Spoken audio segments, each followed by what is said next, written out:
Assalamualaikum warahmatullahi wabarakatuh. Perkenalkan, nama saya Dini Fadilah dari kelas D dengan NIM 2288250001.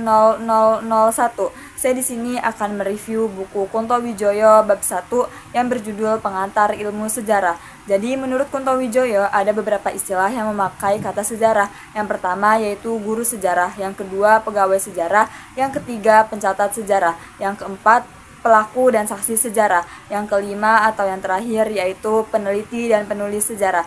Pengertian sejarah terbagi menjadi dua, yaitu secara positif dan negatif. Secara positif, sejarah adalah ilmu tentang manusia, sejarah adalah ilmu tentang waktu, sejarah adalah ilmu tentang sesuatu yang mempunyai makna sosial, dan sejarah adalah ilmu tentang sesuatu yang tertentu, satu-satunya, dan terperinci. Sejarah adalah peristiwa yang unik.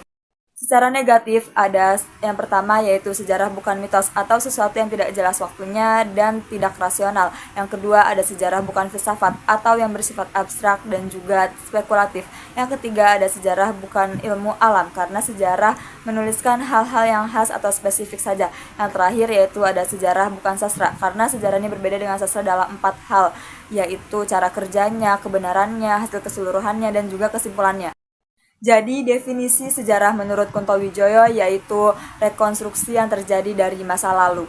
Sejarah berbeda dengan ilmu sosial lain karena sejarah bersifat diakronis, empiris, dan juga ideografis sehingga sejarah menekankan pada rekonstruksi peristiwa masa lalu yang unik berdasarkan fakta yang ada. Sedangkan ilmu sosial lain yaitu bersifat nomotetis dan juga sinkronis. Mereka hanya berfokus pada hal-hal umum dan juga hukum-hukum yang berlaku. Sejarah disebut ilmu tentang waktu karena dalam waktu akan terjadi 4 hal, yaitu perkembangan, kesinambungan, pengulangan, dan juga perubahan. Menurut saya, sejarah lebih dekat ke ilmu dibanding ke seni, karena dalam penulisan sejarah ada metodenya, seperti verifikasi fakta dan juga analisis kronologis yang dapat dipertanggungjawabkan. Definisi sejarah menurut Kunto Wijoyo ini sangat relevan di era digital ini karena dapat membantu kita untuk berpikir kritis dan juga dapat memilah dan memilih informasi yang benar dari hoax. Salah satu peristiwa yang juga memenuhi ciri-ciri dari Kunto Wijoyo ini yaitu Sumpah Pemuda 28 Oktober 1928 karena ini berdasarkan fakta yang ada, juga dijelaskan secara detail dan juga hanya sekali terjadi dalam peristiwa Indonesia.